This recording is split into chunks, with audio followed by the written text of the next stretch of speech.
حدوتة فيلمنا بتبدأ في الخمسينات وبنشوف ملك عامل حفلة كبيرة جدا في القصر بتاعه وعازم فيها كل الناس المهمة في البلد. والملك ده بيكون ملك ظالم جدا وعنده غرور كبير وشعبه ما بيحبوش خالص، وده بسبب انه بيفرض على الناس الغلابة ضرائب كتير جدا. واثناء احتفالهم بيدخل عليهم فجأة ست عجوز وفقيرة وبتطلب من الملك انه يسمح لها انها تفضل في القصر شوية لان في عاصفة كبيرة بره وهي مش هتعرف تتحرك. بعد كده بتديله هدية والهدية دي بتكون وردة، لكن الملك بغروره المعهود ما بيقبلش هديتها وبيرمي الوردة وكمان بيهين الست وبيقول لها انت شكلك مش حلو وفقيرة وكمان اخرجي بره وإياكي تيجي هنا تاني. فبترد عليه وبتقول له ما تخليش المظاهر تخدعك، الجمال الحقيقي بيكون في روح الإنسان مش في شكله ولا في فلوسه. وفجأة العجوز بتتحول لساحرة في غاية الجمال، وهنا الملك بيعتذر لها وبيطلب منها انها تسامحه. وفي الوقت ده كل اللي في القصر بيخافوا وبيهربوا، فبترمي عليه الساحرة لعنة وبتحوله لوحش مخيف هو وكل اللي موجودين في القصر.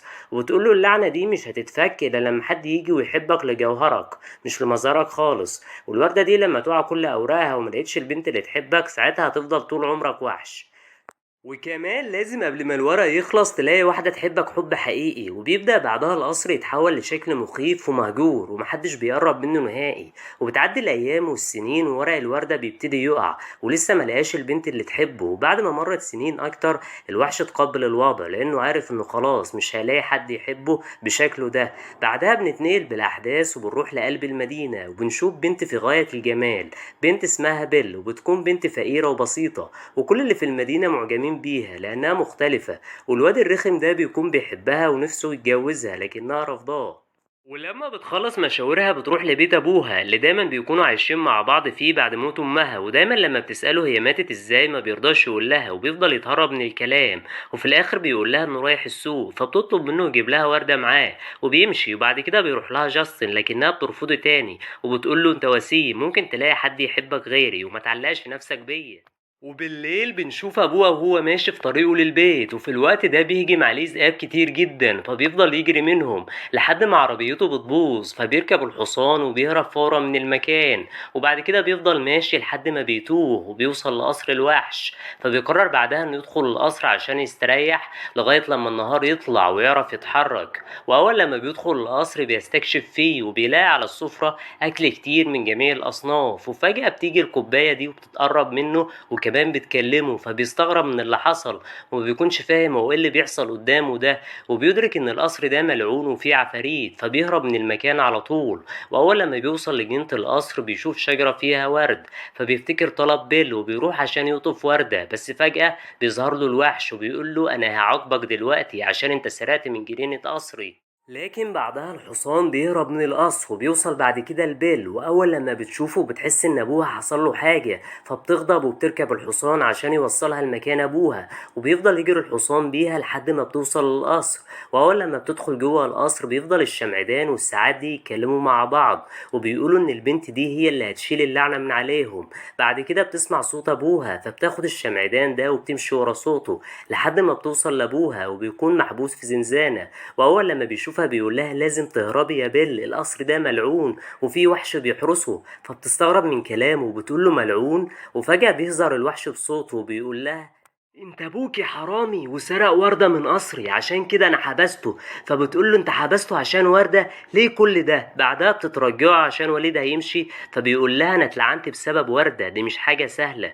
واول لما بيكشف لها عن شكله ما بتكونش خايفة منه ودي المفاجأة. وهنا بتقول للوحش دخلني مكانه وسيبه يمشي، لكن ابوها بيرفض وعشان كده بتدخل الزنزانة عشان تكلم ابوها وبيكون معاها دقيقتين. واول لما بتدخل بتطلع ابوها بره وعلى طول بتحبس نفسها مكانه. فبيقول لها الوحش انت هتفضلي مسجونة هنا طول عمرك، تحملي نتيجة اختياراتك. وبيخرج الوحش والدها وبيخليه يمشي، بس بعد كده بيجي الشمعدان وبيفتح ليها الزنزانة وبيقول لها تعالي معايا. فبتتخض جدا اول لما بتشوف الشمعدان بيتكلم فبتضربه بالكرسي. بعدها بتيجي الساعة دي تكلمها فبتخاف تاني فبتحكي لها الساعة موضوع اللعنة اللي عملته الساحرة على الملك وعلى اللي شغالين معاه في القصر. وبتفهم بيل هنا كل حاجة. بعد كده بياخدوها وبيفضلوا يفرجوها على القصر وبيقولوا ليها طالما انت مسجونة في قصر الملك تقدري تتحركي فيه براحتك باستثناء جناح واحد بس ما ينفعش تدخليه.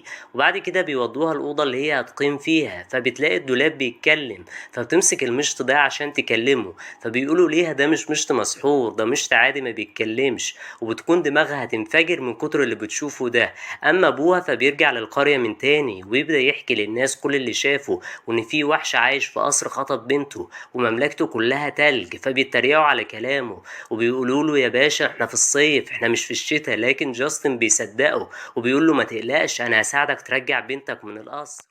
بعد كده في القصر بنشوف الوحش وهو رايح عشان ياكل، واول لما بيشوف الادوات جهزوا عشاء البيل بيتضايق منهم وبيقول لهم دي مسجونة لازم اعاقبها، وابوها كمان حرامي. فبيقولوا البراد ما تبصش لمظاهر الناس، ما تنساش انك اتلعنت بسبب كده، ولازم تتعامل مع البنت دي بشكل حلو لانها ممكن تشيل اللعنة عنك وعننا. فبيسمع كلامه وبيروح لبيل عشان يناديها تتعشى معاه، لكنها بتكون بتحاول تهرب من الشباك، ولما بيقول لها تتعشى معاه بتتعصب عليه وبتقول له انت اكيد مجنون، انت حابسني هنا وعايز تعشيني معاك. وهنا الوحش بيتضايق منها وبيفضل يتعصب على كل اللي في المكان، وبيمشي على طول وبيروح الجناح بتاعه اللي ممنوع حد يدخله، وبيبص على وردة الساحرة وبيكون الورق خلاص عمال يقع منها، فبيحزن لأن ورق الوردة قرب يخلص، ولو ما لقاش بنت تحبه هيفضل طول عمره وحش. بعد كده الأدوات بقوا بيتكلموا مع بيل وبيطلبوا منها إنها تحاول تقرب من الملك، وبيقولوا لها إن هو قلبه طيب ولكنه بيداري ده بغضبه، فبتحس بيل بالذنب ناحيته وبتروح عشان تكلمه في الجناح. واول لما بتدخل الجناح بتشوف الوردة هناك وبتقرب منها، وفي اللحظة دي بيدخل الوحش وبيزعق ليها، ومن كتر غضبه بتخاف وبتهرب من المكان وبتكون عايزة تهرب من القصر خالص، لكن الادوات بيحاولوا يمنعوها لكنها برضه بتهرب وبتركب الحصان وبتبعد عن المكان، بس بيهجموا عليها مجموعة من الذئاب وبيكونوا ابتدوا يحاصروها وخلاص هياكلوها، لكن فجأة بيظهر الوحش وبيضربهم وبيخوفهم لحد ما في ذئب منهم بيعضه، لكن الذئاب بعد كده بتهرب، وبعدها الوحش بيفقد الوعي فبتاخده بيل على الحصان وبترجعه القصر. اما ابو بيل بيكون معاه اللي هيساعدوه، بيوصل بعد كده للغابة عشان ينقذ بنته لكنه بينسى الطريق، فبيقول له جاستن انت بتكذب عليا عشان مش عايز تجوزني بيل، فبيقول له انا عمري ما هجوزها لك اصلا، فبيتعصب عليه وبيضربه وبيربطه في الشجرة وبيسيبه وبيمشي. بعد كده بنروح لبيل اللي بتكون بتعالج الوحش، فبيقول لها انت السبب اصلا عشان هربت من القصر، فبتقول له انت ازاي كده انا بساعدك، وبتسأل ادوات انتوا ازاي مستحملينه بعصبيته دي، فبيقولوا لها هو مغرور شوية بس قلبه طيب، وبيفكروها تاني بقصة الوردة واللعنة وبيقولوا ليها هو بيعاملك كده عشان هو محبط وفاقد الامل، لكن ولو قربت منه هتعرفوا انه طيب. بعد كده بنشوف ابو بيل وهو مربوط في الشجرة، وخلال ده بتعدي واحدة وبتساعده وبتاخده معاها وبتعالجه كمان. اما بيل فبتبتدي تقرب من الوحش وبتحكي له قصة، فبيكمل لها القصة وبيقول لها انه بيحبش كبير جدا وقرأ كل اعماله. بعدها بياخدها معاه للمكتبة بتاعته واللي بتكون مليانة كتب، فبتفرح بيل جدا وبيقول لها تقدري تاخدي اي كتب انت عايزاها وتقريها، فبتفرح بيل اكتر. بعدها بيقربوا من بعض اكتر وبتحكي له قصص وشخصيته بتتغير، وبيشكرها انها حسنت منه ودلوقتي ما عادش بيحكم على الناس بالمظهر. وتاني يوم بياخد رواية كده وبيقعد في مكان وبيقراها، فبتروح له بيل وبتقول له ايه اللي انت بتتمناه دلوقتي، فبيقول لها نفسي اهرب من كل حاجة وابقى لوحدي. بعدها بيوريها كتاب الساحرة المسحور، والكتاب ده يقدر يوديهم لأي مكان، وبيديلها الوحش الكتاب وبيطلب منها تتخيل المكان اللي هي عايزة تروحه، فبتتخيل بيت أهلها القديم وبيلاقوا نفسهم فجأة في قلب البيت، وبتقول له إن هنا أمي ماتت ورفض أبويا يقول لي السبب، فبيشوف قناع قدامه فبيقول لها والدتك ماتت بسبب الطاعون، ولما بتسمع كده بتكون حزينة. بعد كده بتطلب من الوحش يرجعها القصر تاني. أما جاستن لما بيرجع للحانة بيلاقي أبو بيل واللي بيتعصب عليه وبيحاول يضربه لكنه بيمسك إيده وبيتوه في الكلام وبيقول للناس انه اتجنن. اما بيل والوحش فبيقربوا اكتر من بعض وبيفضلوا يرقصوا ويغنوا ويستمتعوا بوقتهم، وبيتكلموا بعدها عن والدها وانها مفتقداه جدا، فبيوريها مراية تقدر تشوف بيها اي حد، فبتشوف سكان القرية وهم بيضربوا في ابوها، فبيقول لها روحي فورا وانقذيه وخد المراية دي معاك هدية، بس الادوات بيلوموه وبيقولوا له ازاي تسيبها تمشي، دي خلاص حبتك، انت كده ضيعت اخر فرصة ليك. فبيعتذر ليهم وبيقول لهم انه حبها بس ما ينفعش يحبسها، وابوها كمان محتاجها دلوقتي وانا دلوقتي هبقى اناني اما اسيبها.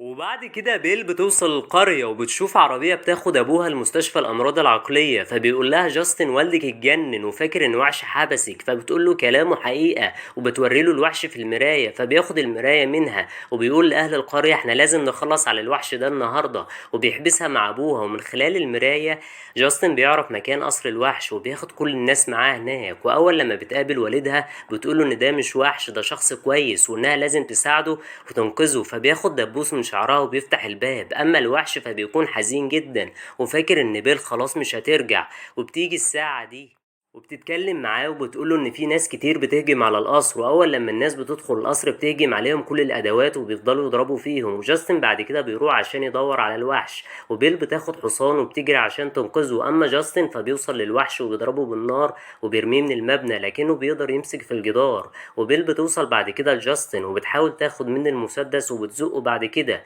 والوحش بيشوفها وبيعرف انها رجعت، وبعد كده بينط وبيوصل ليها. بس بيجي جاستن وبيتخانق معاه وبيضرب فيه، فبيتضايق الوحش فبيقوم وبيمسكه بإيد واحدة وبيكون خلاص هيخلص عليه ويرميه من المبنى، بس بيقرر ما يعملش كده وبيسيبه. وبيروح بعد كده لبيل وبيعترف بحبه ليها، بس بيضرب عليه جاستن النار والجسر اللي تحت بيتهدم وبيموت هو كمان، والوحش بيكون اتصاب إصابة خطيرة وبيموت. وبيل خلاص بتعيط وبتنهار، وهنا بتعترف له بحبها بس للأسف بيموت، فبتحزن عليه جدا. وهنا بتقع آخر ورقة من الوردة وكل الأدوات بيموتوا هما كمان، لكن فجأة بتظهر الساحرة وبترجع الوردة زي ما كانت.